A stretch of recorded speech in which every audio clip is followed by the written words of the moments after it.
ধন্যবাদ। অনেক লোক আছে বাইরে খুব ভালো, ঘরে অবস্থা খুব খারাপ। আছে না এরকম লোক? এক ডাক্তারকে একবার তার বাবা আমার কাছে ধরে নিয়ে আসছে, অনেক আগের কথা, 2003-04 এই সময়ের কথা। এনে বললেন, হুজুর আমার ছেলে এজ এ ডক্টর, তার রোগীরা তার উপরে এত হ্যাপি যে বলার মতো না। ডাক্তার সাহেবের আচরণ মাশাআল্লাহ, শুধু তার আচরণের কারণে রোগীরা তাকে ছাড়া অন্য কোনো ডাক্তার কাছে যেতে চায়। কিন্তু এই ছেলেটাই আমার বৌমার সাথে যেই ব্যবহার করে, আমার লজ্জায় চোখ কপালে ওঠার উপক্রম হয়। হুজুর একটু কিছু বলেন। ছেলেকে নিয়ে আসছে, আস্ত ডাক্তার বেচারা তখন। তো আমি বললাম, ডাক্তার সাহেব এটা কেমন কথা, আপনার বউর সাথে আপনি এমন করেন, আর ওখানে কিভাবে আপনি আমার ভালো আচরণ করেন, কাহিনী কি? তো উনি মুস্কি হেসে দিয়ে বলেন, ভাই ওইটা তো বিজনেস, আপনি ওইটাকে এটার সাথে গোলাচ্ছেন কেন? ওখানে যেটা করি ওইটা তো আমার ক্লায়েন্ট ধরে রাখা, আমার কাস্টমার, আমার রোগী ধরে রাখার জন্য, এটা আমার পলিসি।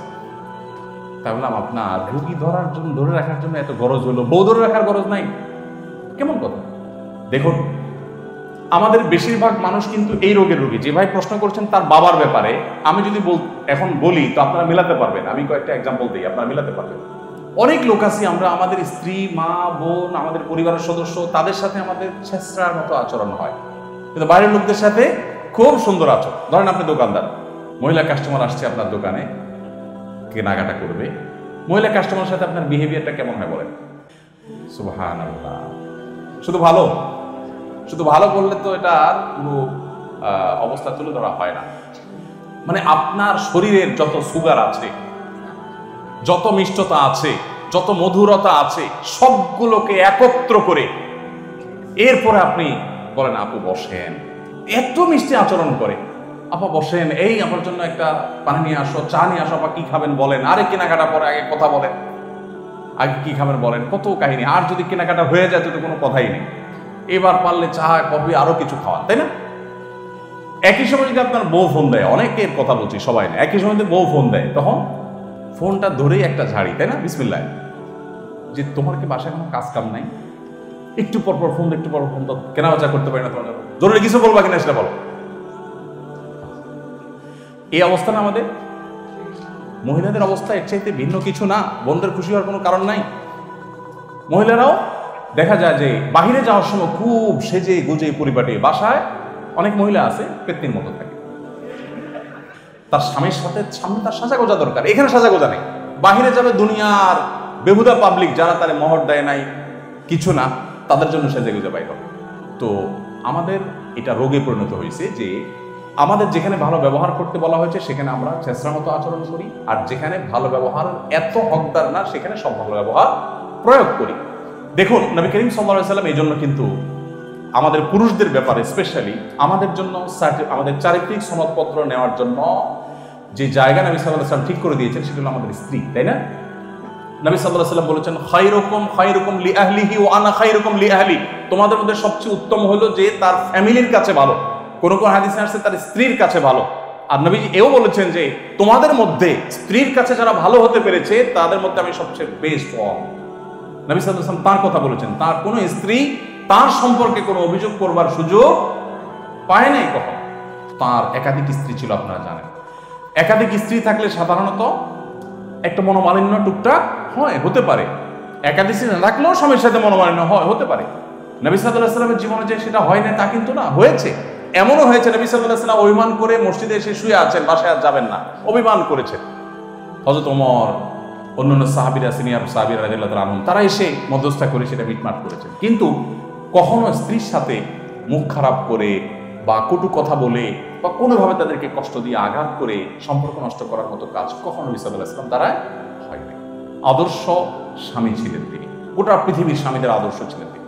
ভাইরা আমার, তো স্ত্রী হিসেবে আমার ব্যাপারে যেন কোনো অভিযোগ করতে না পারে, স্বামী হিসাবে আপনার সেই কনফিডেন্ট থাকতে হবে। এখানে যারা বিবাহিত আছেন, আমি যদি এখন জিজ্ঞেস করি যে আপনাদের সাথে আপনাদের স্ত্রীদের সম্পর্ক কতটা ভালো, বউকে মাঝে মধ্যে জিজ্ঞেস করবেন। আমি কিন্তু জিজ্ঞেস করি প্রায় আমার ওয়াইফকে, আপনারা বউকে জিজ্ঞেস করবেন। এখন যদি জিজ্ঞাসা করার সুযোগ পান, প্রোগ্রাম শেষে ফোন দিয়ে জিজ্ঞাসা করেন, আর যদি এখানে থাকে জিজ্ঞেস করেন যে দেখো একটা সিরিয়াস কথা বলি, আমি আসলে মানুষটা কেমন। যদি বউ পিক করে হেসে দেয় তো বুঝবেন লক্ষণ খারাপ। বুঝেন নাই?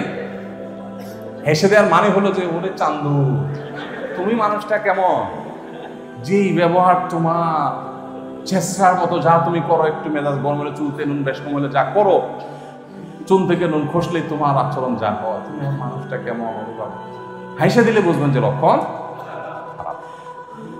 তাহলে বুঝতে হবে আপনার কারেকশন করতে হবে, আপনার সংশোধন করতে হবে। হাসির বিষয়, সিরিয়াস বিষয়।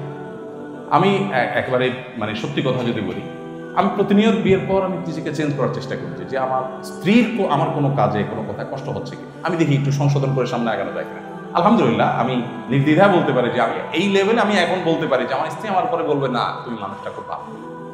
এই সার্টিফিকেটটা নেওয়ার মতো অবস্থা আলহামদুলিল্লাহ আমি একদিনে হয় না, এটাকে গড়ে তুলেছি। মানুষ আমরা কেউ ফেরেশতা হয়ে মায়ের গর্ভ থেকে আসি না, আমাদের অনেক ত্রুটি থাকে, সেগুলোকে সংশোধন করতে হয়, কিন্তু আমরা অনেকে সেগুলো সংশোধন করার কোনো প্রয়োজনীয়তা অনুভব করি না। এখন একটা টেস্ট হয়ে যেতে পারে, সময় তো নেই আমাদের, যদি সময় থাকতে একটা টেস্ট করতাম যে সবাই মোবাইলে SMS করেন ওয়াইফকে, জাস্ট লিখে পাঠাবেন আই লাভ ইউ। এটা লেখার পর কি রিপ্লাই আসে এটা একটু দেখাবেন শুধু। যদি পাল্টা দিক থেকে গাল বেঞ্চিয়ালা কোনো ইমোজি আসে তাহলে বুঝতে হবে ডাল মে কুছ কালা হ্যায়। আর যদি পাল্টা দিক থেকে আসে আই লাভ ইউ টু, তাহলে বুঝতে হবে মাশাআল্লাহ আপনি কোয়ালিফাইড অ্যাজ এ স্বামী, আপনি কোয়ালিফাইড। একই কথা মহিলাদের ক্ষেত্রে প্রযোজ্য, তারাও ট্রাই করে দেখতে পারে। আমি সৌদি আরবে যখন ছিলাম আমাদের অফিসে বিভিন্ন প্রোগ্রাম হতো, মাঝে মধ্যে এরকম হতো, আপনার কম্পিটিশন হতো যে দেখা যাক কার বইয়ে কি দেয়। তো কারো কারো ওয়াইফ হয়তো আপনি যখন এটা লিখে পাঠাবেন বলবে কাহিনী কি, আজকে কোনো কাজ কাম নাই নাকি, ভীমরতির কাহিনী কি, বয়স বেশি হয়ে গেছে নাকি, এরকম নানা রকম কথা, বিদ্রুপাত্মক কথা আসলে বুঝতে হবে যে আসলে কি আছে, একটু জটিলতা হয়তো আছে। ভাইরা আমার, তাহলে পরিবারের লোকদের সাথে সবচেয়ে ভালো ব্যবহার করতে হবে। অনেক ছেলে আছে, এবার তো বইয়ের চ্যাপ্টার গেলাম, আসে এবার মানে মা বাবার চ্যাপ্টারে আসে।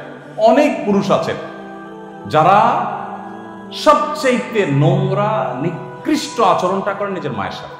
শুধু সেটা না, অনেক তরুণ মনে করে আমার সবচেয়ে বেশি ছেঁচড়ামি করার জায়গাটা হলো আমার মা। আছে না অনেক মানুষ এরকম? ভাইরা আমার, কোনো মুসলমান কখনো তার মা বাবার সাথে রুক্ষ আচরণ করতে পারে না, কোনো দিন না। যারা বাবা মাকে হারিয়েছেন তারা টের পান, তারা বুঝেন আমি আমার বাবাকে হারিয়েছি। আমি জানি যে বাবা মা জিনিসটা কি, আসলে কত বড় বট বৃক্ষ, কিচ্ছু না। হয়তো তার এত শিক্ষা দীক্ষাও নেই আপনার মতো, হয়তো একজন সাধারণ মানুষ, শিক্ষা বঞ্চিত মানুষ, তারপরও আপনার বাবা আপনার মা আপনার জন্য কত বড় বট বৃক্ষ, এটা যতদিন না হারাবেন ততদিন টের পাবেন। এই জন্য বাবা মার সাথে কখনো রুক্ষ আচরণ করবেন না। যারা প্রবাসে আছেন আপনাদের একটা কমন সমস্যা আছে, আমি জানি ম্যাক্সিমাম মানুষের। আমাদের আর্থসামাজিক অবস্থার কারণে বেশিরভাগ বাবা মা সন্তানদের উপর, বিশেষ করে প্রবাসী সন্তানদের উপরে খুশি না, যতই দেন খুশি না, ভাই বোনকে আরো দেন আরো দেন বলে, তাই না? আমরা অনেকে তখন ব্যবহার খারাপ করে ফেলি। না, এটা করা যাবে না। আপনি দিতে না পারলে বিনয়ের সাথে অপারগতা প্রকাশ করবেন, কৌশলে ঘুরিয়ে ফিরিয়ে অপারগতা জানাবেন। মা বাবা যদি অন্যায়ভাবে মনে কষ্ট পায় আপনার কোনো গুনাহ হবে না, বাট আপনি যদি আচরণ খারাপ করেন তাহলে আপনি গুনাহগার হবেন। ম্যাক্সিমাম প্রবাসীদের অবস্থা হলো ফোনে মা বাপকে যা তা বলে ফেলে, আবার টাকা ঠিকই দেয়। টাকা দেওয়াটা তো আপনি টাকাও দিলেন, আবার মা বাবার মনে কষ্টও দিলেন, লাভ কি হলো? গাছের গোড়া কেটে আগে পানি দেওয়ার মতো হলো। ভাইরা আমার, কোন অবস্থাতে জানে এই জিনিসগুলো আমাদের না হয়। আল্লাহ আমাদেরকে তৌফিক দান করুন। মানুষের সবচেয়ে উত্তম আমল হলো তার সুন্দর আচরণ। সবচেয়ে উত্তম আমল কোনটা? সুন্দর আচরণ। নবী সাল্লাল্লাহু আলাইহি ওয়াসাল্লাম বলেছেন, মা মিন শাইইন ইউযআউ ফিল মিজানি ইয়াওমাল কিয়ামাতি আসকালু মিন হুসনিল খুলুক। তিরমিজির হাদিস, যে কিয়ামতের ময়দানে সুন্দর আচরণের চাইতে ওয়েটফুল কোনো আমল আল্লাহর কাছে উঠবে না কিয়ামতের ময়দানে। এই জন্য সবচেয়ে ওয়েটফুল আমল হলো আমাদের আচরণ সুন্দর হওয়া।